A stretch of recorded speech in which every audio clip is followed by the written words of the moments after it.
Hello, welcome back on my channel Literature World English with Chetan sir. Students, आज मैं आपके लिए लेके आया हूँ तोरू दत्त, इंडियन राइटर तोरू दत्त। आप देख सकते हैं, स्क्रीन पर इमेज देख सकते हैं तोरू दत्त की। ये उनकी काफ़ी अर्ली लाइफ की इमेज है। और आज का जो टॉपिक है वो टॉपिक कजरीना ट्री, जो इनकी एक बहुत ही फेमस पोइम है, उस पोइम के रेफरेंस में तोरू दत्त की लाइफ हिस्ट्री, हम ये कह सकते हैं कि शॉर्ट लाइफ हिस्ट्री के बारे में हम पढ़ेंगे, रेफरेंस कजरीना ट्री के लिए। तो हम देखिए स्टार्ट कर रहे हैं। तोरू Dutt was a Bengali translator and poet from the Indian subcontinent who wrote in English and French in what was then British India। ये देखिए कहना चाहता है कि बंगाली ट्रांसलेटर भी थी ये, क्योंकि बंगाल से बिलोंग करती है, पोइट थी और इंडिया से, ये कह सकते हैं कि poet from the Indian subcontinent who wrote in English. इन्होंने इंग्लिश में लिखा, फ्रेंच में लिखा, in what was then British India. वो उस समय जब इंडिया जो था ब्रिटिश के रूलिंग में था, मतलब होल्ड ब्रिटिश लोगों के द्वारा था, उस समय की इंडिया में इन्होंने अपना जो है करियर बनाया। इंग्लिश में लिखा, उसको बहुत सी भाषाओं में ट्रांसलेट भी किया, बंगाली ट्रांसलेटर भी थी और फ्रेंच में भी इन्होंने लिखा। She is seen as one of the founding figure of Anglo Indian literature. यहाँ देखिए बहुत बढ़िया बात कहना चाहता है कि एंग्लो इंडियन लिटरेचर, देखो दो तरह के राइटर हम कह सकते हैं, इंडो एंग्लियन और Anglo Indian. Anglo Indian means जो इंडिया के हैं और जो ये कह सकते हैं बाहर रहते हैं, और मतलब जो इंग्लिश के भारत के बारे में लिखते हैं, तो एंग्लो इंडियन राइटर इनको कहा गया है। एंग्लो इंडियन लिटरेचर इन्होंने लिखा है। Dutt is known for her volume of poetry in English. देखिए ये इनकी बहुत ही फेमस एक वॉल्यूम थी पोइट्री। वॉल्यूम मीन्स होता है एक संग्रह, कलेक्शन ऑफ समथिंग, जैसे कि हम कह सकते हैं कि कलेक्शन ऑफ ऐसे, वो भी वॉल्यूम है, कलेक्शन ऑफ पोइट्री वो भी वॉल्यूम है। तो यहाँ हम बात जिक्र कर रहे हैं volume of poetry in English, और उस वॉल्यूम का नेम था as sheaf glimpse in French field.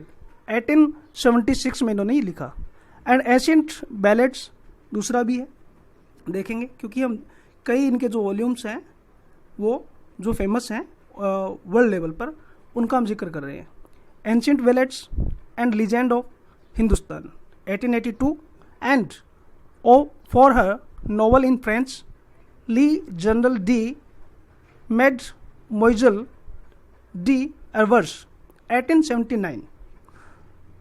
तो स्टूडेंट्स, ये इनके वो फेमस वॉल्यूम्स हैं जिनका जिक्र हम डिस्क्रिप्शन में कर सकते हैं, इसलिए मैंने इनको हाईलाइट किया है। Her poetry is characterised by sensitive description and lyricism. इनकी जो पोइट्री है उसकी करेक्टराइज्ड, उसकी विशेषता क्या है?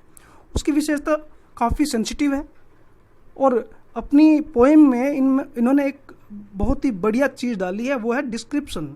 इनकी पोएम डिस्क्रिप्टिव टाइप की है, वर्णनात्मक कह सकते हैं। लिरिसिज्म का मीन्स ये है कि इनकी पोएम जो है वो एक लिरिसिज्म, मतलब एक गीतात्मक मीन्स जो लिरिक्स जैसे क्या होता है, लिरिक मीन्स म्यूजिक होता है, तो इनकी पोएम को म्यूजिक पर गाया भी जा सकता है, उसमें लय सुर ताल उसमें काफ़ी मिलाया जा सकता है, ये कह सकते हैं रिदमेटिक इनकी पोएम है। आगे देखेंगे। सेंसिटिव, डिस्क्रिप्टिव एंड लिरिसिज्म, काफ़ी संवेदनशील पोएम लिखती है, वर्णात्मक लिखती है, म्यूजिक को लिए हुए गीतात्मक पोएम लिखती है। Her poems revolves around them themes of loneliness. इनकी जो पोएम है वो अक्सर उनमें एक अलग प्रकार की थीम होती है, जिस तरह से रिवॉल्व करती है। रिवॉल्व मीन्स होता है घूमना, अराउंड, वो थीम लोनलीनेस के आगे पीछे ही घूमती है, मतलब अकेलापन। इसमें ही कह सकते हैं अकेलापन इनकी पोइट्री में, इनके वर्क में क्यों पुट किया गया, उसके पीछे रीज़न ये था कि ये अपने लाइफ में अपने आप को काफ़ी लोनली फील करती थी। एज यू नो कि बहुत ही कम आयु के अंदर, एज के अंदर इनकी डेथ हो चुकी थी, और लोनलीनेस का कारण ये भी था कि इनके जो ब्रदर एंड सिस्टर थे वो काफ़ी कम एज के अंदर एक बीमारी से वो चले गए थे, जिनके बारे में हम आगे पढ़ेंगे। तो देखिए, लॉन्गिंग्स, पैट्रियोटिज्म एंड नॉस्टैल्जिया, तो इन्होंने ये चीज़ें लिखी। नॉस्टैल्जिया क्या है?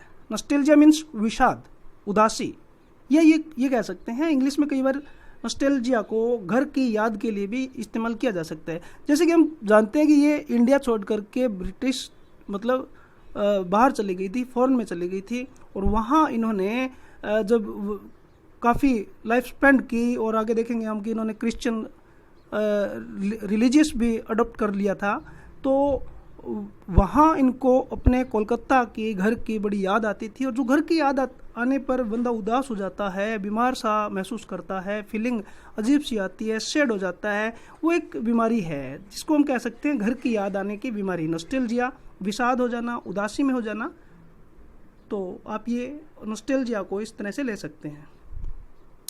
आगे देखेंगे, Dutt died young at age 21। इनकी जो डेड है, मतलब डेथ है, वो 21 की एज में हो चुकी थी, which has influenced some comparison offer to the poet John Keats. अब देखिए, जॉन कीट्स को कंपैरिजन में लिया गया है, क्योंकि आप जानते हैं कि जॉन कीट्स भी जो थे 21 एज में वो भी एक्सपायर हो गए थे, डेड हो गए थे। तो इस वजह से इनका कंपैरिजन कुछ न कुछ वहाँ से भी लिया गया है कि वे भी ये जो दत्त थी, तोरू दत्त, ये भी 21 वर्ष से पहले देखिए काफ़ी इन्होंने कुछ लिख दिया था, फेमस हो चुकी थी, वर्ल्ड लेवल पर एक जानी मानी अपनी हस्ती बना चुकी थी, और किड्स की तरह 21 वर्ष की आयु में परमात्मा को प्यारी हो चुकी थी। तो आगे देखेंगे, तोरू दत्त, बोर्न 4 मार्च 1856, 12 मैनी कटोला स्ट्रीट, राम बागान, कोलकाता, बंगाल। ये देखिए इनका एड्रेस है, होम एड्रेस है, ब्रिटिश इंडिया। क्यों? क्योंकि उस समय ये एरिया जो था ब्रिटिश इंडिया के अंडर में था, कोलकाता, बंगाल, ब्रिटिश इंडिया। और इनका जो रेस्टिंग प्लेस है, resting place do you know, that means जहाँ इनकी कब्र है, क्योंकि ये क्रिश्चियन हो चुकी थी तो हम उसको ग्रेव बोलेंगे। तो वो जो स्थान है, Maniktala Christian cemetery, Kolkata, nationality British India, Indian, occupation point, मतलब ब्रिटिश इंडिया जो था उस समय, जो वो एरिया भी उनके अंडर में था, तो वहाँ की, ये कोलकाता के अंदर इनका रेस्टिंग प्लेस है। और इसकी हम जो इमेज है वो इस वीडियो के लास्ट में आप इसको देख पाएंगे। तो आगे देखते हैं, बायोग्राफी। बायोग्राफी क्या है? इनके जीवन का परिचय है। एक हम यहाँ शॉर्ट लाइफ हिस्ट्री इनकी लेके आए हैं, तो हम देखेंगे early life and education. Early life and education के बारे में बात करेंगे। Toru Dutt was born in Calcutta in a Bengali family. इनका जन्म बंगाली फैमिली में हुआ। देखिए यहाँ बिल्कुल विस्तार से, बिल्कुल इजीली आपको इसमें समझाया गया है, और मेरी पूरी कोशिश है कि आपको ये मैटर काफ़ी इजीली आपके माइंड में सेट हो जाए और according to your exam. Toru Dutt was born in Calcutta in a Bengali family that had converted to Christianity. देखिए कन्वर्ट हो चुकी थी, इनकी पूरी फैमिली कन्वर्ट हो चुकी थी। इन्होंने ये कह सकते हैं कि धर्म परिवर्तन कर लिया था। हिंदुइज्म से ये ब्रिटिश मतलब क्रिश्चियनिटी में चले गए थे। Her father was Govind Chandra Dutt and her mother was Kshetramoni Dutt. The Dutt family was one of the first Calcutta families to be strongly influenced by the British colonial and missionary। यहाँ ये मिशनरी क्या है और ब्रिटिश कॉलोनियल क्या है? ब्रिटिश कॉलोनियल मीन्स उपनिवेश, British उपनिवेश, वो क्षेत्र जो ब्रिटिश रूलिंग के अंडर में थे उनको ब्रिटिश कॉलोनियल बोला गया है। ये कॉलोनी शब्द तभी से ही ज़्यादा यूज में लाया गया है। मिशनरी क्या है? मिशनरी मीन्स मतलब मिशनरी प्रेजेंस। ये मिशनरी क्या है? मिशनरी मीन्स होता है धर्मार्थ कार्य संबंधी, मतलब धर्म प्रचारक। जो ब्रिटेन के लोग अपने साथ में अपने धर्म गुरुओं को लेके आए थे इंडिया के अंदर, वो उन लोगों का सिर्फ एक ही काम था, मकसद था कि अपने धर्म को ज़्यादा से ज़्यादा फैलाना और ज़्यादा से ज़्यादा इंडियन जो लोग हैं उनको ये अपना जो रिलीजन था इनका वो अडॉप्ट करवाना। तो वो मिशनरी ही कहा जाता है, आप हिस्ट्री में पढ़ते हैं। तो ये मिशनरी के लोग थे। और यहाँ कह सकते हैं कि Kolkata families to be strongly influenced by the British colonial and machinery presence. तोरुदत्त's grandfather रोजमे Dutt and her father both held important positions under the British government। ये देखिए यहाँ एक बहुत बढ़िया लाइन आई है कि इनका ब्रिटिश के प्रति ज़्यादा आसक्त हो जाना, इसका रीज़न, इसके पीछे रीज़न ये भी हो सकता है कि इनके जो ग्रैंडफादर थे वो ब्रिटिश गवर्नमेंट में मतलब एक इम्पॉर्टेंट पोजीशन पर थे, एम्प्लॉय थे। तो जाहिर सी बात है कि उनका पूरा का पूरा जो सिस्टम था, पूरी फैमिली का जो एक एनवायरनमेंट था, वो क्रिश्चियनिटी में हो जाना कोई बड़ी बात नहीं थी उस गवर्नमेंट पोजीशन के अकॉर्डिंग। हर कजन, देखिए यहाँ कजन आ चुका है, इसको हम कजन पढ़ेंगे।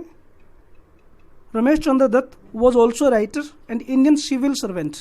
और ये भी देखिए इनके ब्रदर जो थे, कजन जो थे, वो इंडियन सिविल सर्विस सर्वेंट थे।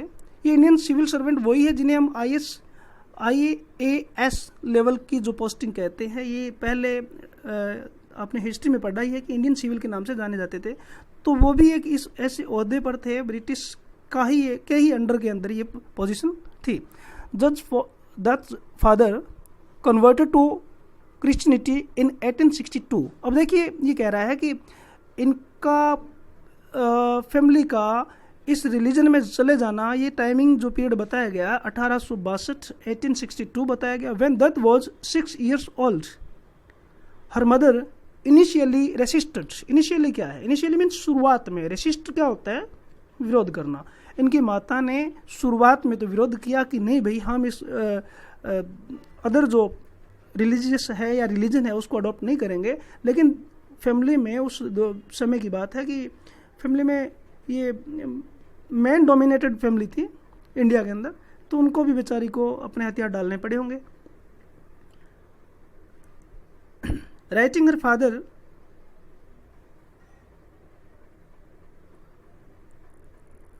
सॉरी थोड़ी लाइन रह गई है। Initially resisted conversion but eventually became a practicing Christian as well। और उसके बाद में वो धीरे धीरे उसमें eventually मीन्स अंत में, और practicing मीन्स यहाँ है अभ्यास, वो अभ्यस्त हो चुकी थी और उस धर्म को इन्होंने अडॉप्ट कर लिया था। Both of the parents published some writing. इनके माता पिता दोनों ही लेखन में रुचि रखते थे। तो इनके पेरेंट्स ने publish some writing. Her father wrote poetry and her father wrote poetry and her mother published a translation into Bengali of a religious monograph. तो ये मोनोग्राफ क्या है? मोनोग्राफ मीन्स प्रबंध, मतलब रिलीजियस प्रबंध, धर्म प्रबंध के बारे में इन्होंने ट्रांसलेशन किया इनटू बंगाली, मतलब बंगाली में किया, इंग्लिश लैंग्वेज से उठा करके, क्रिश्चियन होने के बाद में। तोरू बोज द यंगेस्ट चाइल्ड ऑफ 3। 3 बहन भाई थे ये अपने फैमिली में। तो तीनों में ये जो थी यंगेस्ट थी, सबसे छोटी थी। आफ्टर सिस्टर अरू एंड ब्रदर अब्जू, इनकी बड़ी बहन थी अरू, एक बड़ा भाई था अब्जू, उन दोनों से छोटी थी। सी एंड हर सिबलिंग्स। सिबलिंग क्या है स्टूडेंट? सिबलिंग मीन्स हम यदि प्योर हिंदी की बात करें तो उसमें एक वर्ड आता है सहोदर, लेकिन हम इसको ये समझ सकते हैं कि एक माता की जो संतानें होती है उनके लिए सिबलिंग वर्ड हम यूज करते हैं। तो सी एंड हर सिबलिंग्स स्पेंट क्या है? स्पेंट से ये फॉर्म आई है, बिताया। Most of their children childhoods इन कलकत्ता। इनका जो ज़्यादातर बचपन जो था कलकत्ता में स्पेंड हुआ। स्प्लिटिंग द टाइम, स्प्लिटिंग क्या है? स्प्लिटिंग यहाँ अपना ज़्यादा समय जो है इन्होंने स्पेंड किया उसी सेंस में लेंगे। The time between a house in the city, इन्होंने अपना जो ज़्यादा समय जो था वो उस सिटी में और उस and a garden house in the suburb of Baghmari. Suburb क्या है? उपनगर होता है, रेजिडेंशियल एरिया बोल सकते हैं। उस रेजिडेंशियल एरिया और सिटी हाउस के बिटवीन, मतलब उन दोनों जगहों में ही इनका बचपन बीता है। Dutt was educated at home by her father. Dutt की जो प्रारंभिक शिक्षा हुई वो उनके पिता के द्वारा इनके घर में हुई, and by the Indian Christian tutors. और उसके बाद में इंडियन क्रिश्चियन जो ट्यूटर था, ट्यूटर मीन्स शिक्षक, उनके द्वारा घर पर ही इनकी वो स्टडी करवाई गई, जिनका नेम था बाबू साहिब चंद्र बनर्जी। ये भी क्रिश्चियन ट्यूटर थे। Learning French and English and eventually, मतलब यहाँ हम ये कह रहे हैं कि इंग्लिश और ये जो चीज़ें सीखने के बाद इनके साथ साथ कह सकते हैं कि learning French and English and eventually Sanskrit in addition to her first language of Bengali. इन्होंने अपनी पहली मातृभाषा बंगाली के अलावा जो फ्रेंच इंग्लिश सीखी थी उसके अतिरिक्त संस्कृत का भी इनको बहुत अच्छा नॉलेज था। ड्यूरिंग दिस टाइम, इस समय के दौरान, she learned John Milton's epic poem of Christian allegory paradise lost. इन्होंने एपिक, जॉन मिल्टन का जो एपिक था उसको भी लर्न किया, सीखा, पढ़ा इन्होंने पैराडाइज लॉस्ट को, और ये वर्ल्ड फेमस है पैराडाइज लॉस्ट, और आप इसको या तो पढ़ चुके हैं या आगामी कक्षाओं में पढ़ेंगे। शी ऑल्सो लर्न्ड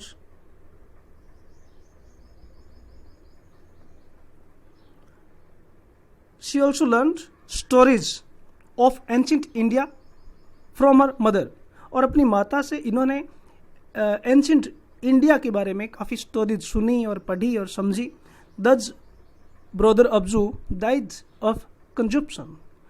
देखिए कंजप्शन क्या है? कंजप्शन क्षय रोग होता है। क्षय मीन्स क्षय रोग, यहाँ आप एक वर्ड ले सकते हैं ट्यूबरक्लोसिस, एक नाम सुना होगा। मोस्टली इंडिया के अंदर उसे टीबी के नाम से जाना जाता है। काफ़ी खतरनाक बीमारी मानी जाती थी, लेकिन आज के संदर्भ में बात करें तो ये काफ़ी इजीली एक सामान्य बीमारी हो चुकी है, इतने डरने की आवश्यकता नहीं होती। लेकिन उस समय ये काफ़ी भयंकर बीमारी के रूप में मानी जाती थी। तो मतलब जिसकी हो गई वो दुनिया से चला जाता था, ये कह सकते हैं। तो Abju died of consumption in 1865 when he was 14। 14 वर्ष की आयु में ही अब्जू जो था वो दुनिया से चला गया। Life in Europe in 1869 when Dutt was 13। जब 1869 में दत्त जो 13 ईयर्स ओल्ड थी, दत्त फादर या दत्त फैमिली लेफ्ट इंडिया। उस समय दत्त के परिवार ने इंडिया को छोड़ दिया, making Dutt and her sister some of the first Bengali girls to travel by sea to Europe. ये देखिए लाइन पर गौर कीजिए, by sea travel to Europe. ये कह सकते हैं कि जैसा इस लाइन में बताया है कि ये इनके परिवार की दोनों जो लड़कियां थी, पहली लड़कियां थी इंडिया की या बंगाल की कह सकते हैं, बंगाली लड़कियां जिन्होंने सी मतलब समुद्री यात्रा करके किसी फॉरेन कंट्री में गई हों। देखिए उस समय ये माना जाता था कि गर्ल्स के लिए अलाउड नहीं होता था सी ट्रेवलिंग, ठीक है। तो इन्होंने ये पहला नाम इन्हीं का आता है। शुरुआत कह सकते हैं कि यहाँ से शुरू हुई। The family spent 4 years living in Europe, 1 in France and 3 in England. देखिए इनके परिवार ने 4 साल जो थे यूरोप में स्पेंड किए थे, 1 साल फ्रांस में और 3 in England. They also visited Italy and Germany, और इनके अलावा ये इटली और जर्मनी में भी गए थे। दे फर्स्ट लिव्ड इन फ्रांस, पहले ये फ्रांस में रहे from 1869 to 1870 in the south of France and in Paris. France के साउथ में भी रहे, उसके बाद पेरिस में रहे। During this time the studied French, और इस समय के दौरान जब ये फ्रांस में रह रहे थे उस दौरान दत्त ने फ्रेंच भाषा को भी सीखना शुरू किया, उसमें अध्ययन शुरू किया। इन नाइस, ये नाइस क्या है? ये फ्रांस में एक कैपिटल ऑफ एल्पस मेरी टाइम्स, मतलब मेरी टाइम सिटी की एक ये एल्पस मेरीटाइन सिटी है, उसकी कैपिटल है नाइस। इसीलिए हम देख सकते हैं ये कि सामान्य नाइस वो वर्ड नहीं है, यहाँ ये नाइस जो है एन कैपिटल इसीलिए डाला गया कि एक सिटी, एक कॉलोनी, या ये कह सकते हैं कि सबब का नाम है, या एक छोटे सिटी का या कैपिटल का नाम है। And was briefly student at boarding school, और इन्होंने अपना एक संक्षिप्त जीवन जो है बोर्डिंग स्कूल में भी बिताया। In 1870 the family lived in Onslow Square, Brompton London.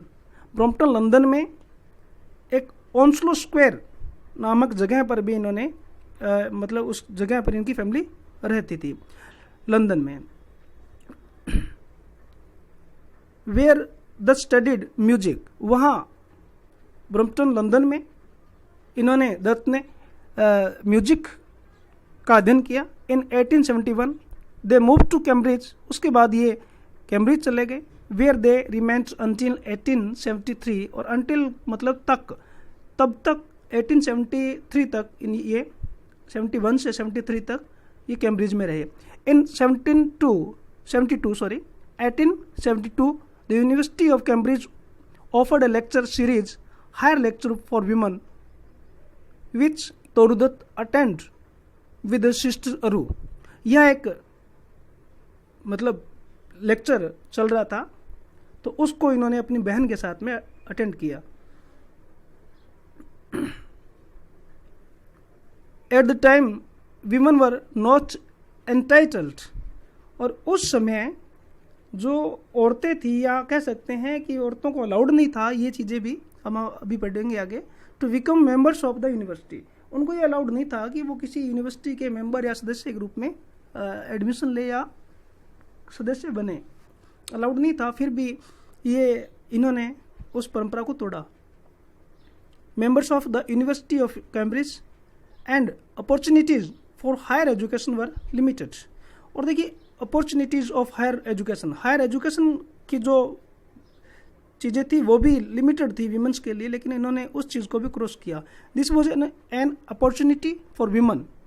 इनका इस परंपरा को तोड़ना एक नहीं, समस्त वीमेंस के लिए एक अपॉर्चुनिटी साबित हुआ to access university lecture setup by a group including philosopher Henry and some more. Lectures for ladies, और आगे जो एक लेक्चर चला यूनिवर्सिटी में उसका नेम है lectures for ladies, became Newnham college in 1871। ये lectures for ladies Newnham college में 1871 में रखा गया। But Toru Dutt did not herself matriculate as a member of the women's college. तो ये कह रहा है कि मतलब यहाँ उस एक्सेस यूनिवर्सिटी लेक्चर, मतलब एक्सेस मीन्स यहाँ प्रवेश से है, और Toru Dutt did not herself matriculate as a member of the women's college presumably क्या है, प्रज्युमली मीन्स शायद, संभवतः ये इन्होंने वो and had no need for college accommodation, कि मतलब वॉज लिविंग इन कैम्ब्रिज, क्योंकि ये वहाँ कैम्ब्रिज में रह रही थी, इसलिए इनको अकोमोडेशन मीन्स वहाँ कॉलेज के अंदर ही रहने की ज़रूरत नहीं थी, क्योंकि ये उसी शहर में रह रही है, तो यहाँ उसको हॉस्टल में रहने की आवश्यकता नहीं थी। आगे देखेंगे। Correspondence does refer however to Martin Hall, then the home of Newham College, and to Miss Clough, principal of Newham College. At the end of 1872, Toru Dutt met and befriended Mary Martin. ये मेरी Martin जो थी इनकी foreign के अंदर बहुत ही अच्छी good friend कह सकते हैं, बेस्ट फ्रेंड कह सकते हैं। The daughter of reverend John Martin of Sydney, Sussex college Sydney के जॉन मार्टिन थे, उनकी डॉटर थी।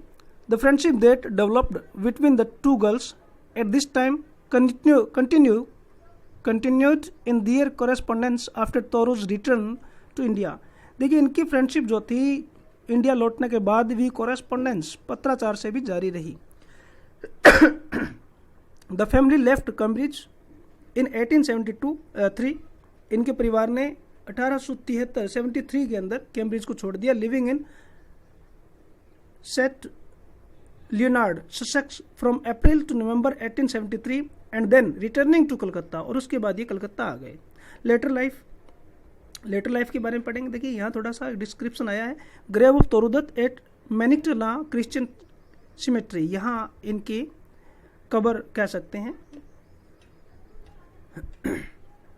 थोड़ा सा इसमें डिटेल में देखेंगे। When Toru Dutt return to Calcutta in 1873 at the age 17 वर्ष की आयु में जब ये इंडिया लौटे, कलकत्ता लौटे, she found it challenging to reintegrate क्या होता है? इंटीग्रेट होता है मतलब यूनिटी, संयुक्त हो जाना है किसी चीज़ में। री आ गया, री इंटीग्रेटेड, वापस किसी चीज़ में पुनः मिल जाना विद ए कल्चर। मतलब ये चैलेंज था इनके लिए कि एक ब्रिटिश या फॉरेन या यूरोप की कंट्री में रहा हुआ स्टूडेंट और इंडिया के कल्चर में पुनः ढलता हो तो थोड़ा सा उसको डिफिकल्टी फील होती है। Which now seems like an unhealthy place both morally and physically, speaking to her Europeanised and Christianised eyes. मतलब ये कहता है कि ये इनको अपने यूरोपियन उस क्रिश्चियनाइज दायरे से निकल करके बाहर आकर के इन्होंने जब ये देखा तो इंडिया का ये जो एनवायरनमेंट था मॉरली रूप से और फिजिकली रूप से इनको अनफिट सा महसूस हुआ। हर सिस्टर अरू डाइट ऑफ कंजप्शन। देखिए 1872 में इनकी जो एकमात्र बड़ी बहन थी, भाई पहले से डेड हो चुका था इस बीमारी की वजह से, और बहन जो थी डाइड ऑफ कंजप्शन, और वो भी सेम बीमारी से चली गई। सॉरी, एज 20, और वे 20 वर्ष की आयु में, मतलब 20 वर्ष की आयु में उनका भी देहांत हो गया। 3 years after returning to Calcutta, और 3 years आफ्टर, यहाँ कलकत्ता लौटने के 3 वर्ष बाद तक, ये बाद में, she wrote to her friend Mary Martin. देखिए अभी बताया था इनकी एक बहुत ही गुड फ्रेंड थी, उनको इन्होंने लिखा that I have not been to one dinner party or any party at all since we left Europe. ये इन्होंने कहा कि यूरोप छोड़ने के बाद से लेकर अब तक मैं ऐसी कोई पार्टी नहीं कर पाई हूँ, डिनर पार्टी नहीं कर पाई, क्योंकि देखिए वहाँ कल्चर अलग था, रोज़ाना वहाँ पार्टीज वगैरह होती थी, लेकिन इंडिया में ये पॉसिबल नहीं था उस समय भी, और आज तो लोग है, लेकिन एक रूरल एरिया में आज भी ये पॉसिबल नहीं है। And that if any friend of my grandmother happens to see me the first question as. और ये कहती थी, मतलब थोड़ा सा इरिटेट फील करती थी कि जब भी मेरे को ग्रैंड फादर की या ग्रैंड मदर की कोई फ्रेंड या ऐसा कोई उनका रिलेटिव्स आता है, हैपन्स टू सी मी, जब भी कोई बाय चांस मुझसे मिलता है तो उनका पहला क्वेश्चन यही होता है कि if I married. Both statements expressing a frustration with what she saw as a restrictive। यहाँ restrictive क्या है? restrictive का मैं पहले भी बता चुका हूँ, एक विरोध करना, ठीक है। तो काफ़ी उस अपोज जाती थी उस पोइम के या उस बात के, मैरिज की बात के, क्योंकि इंडिया के अंदर कल्चर था कि बहुत ही कम आयु में मैरिज कर दी जाती थी। तो ये क्वेश्चन उनके लिए बना रहता था कि इतनी 1820 के आसपास की लड़की है, इनकी मैरिज क्यों नहीं हुई। तो आगे देखेंगे।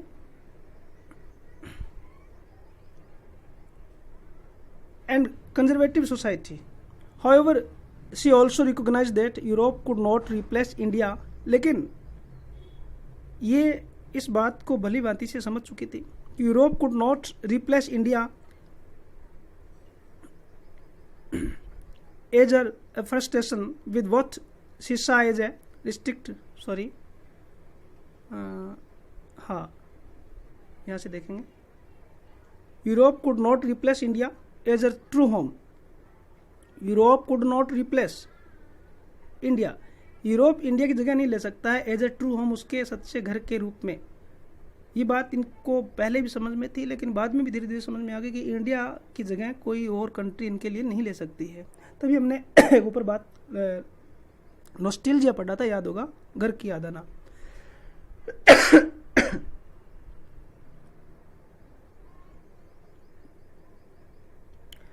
She took consolation in reinvigorating her studies of Sanskrit with her father and hearing her mother's stories and songs about India.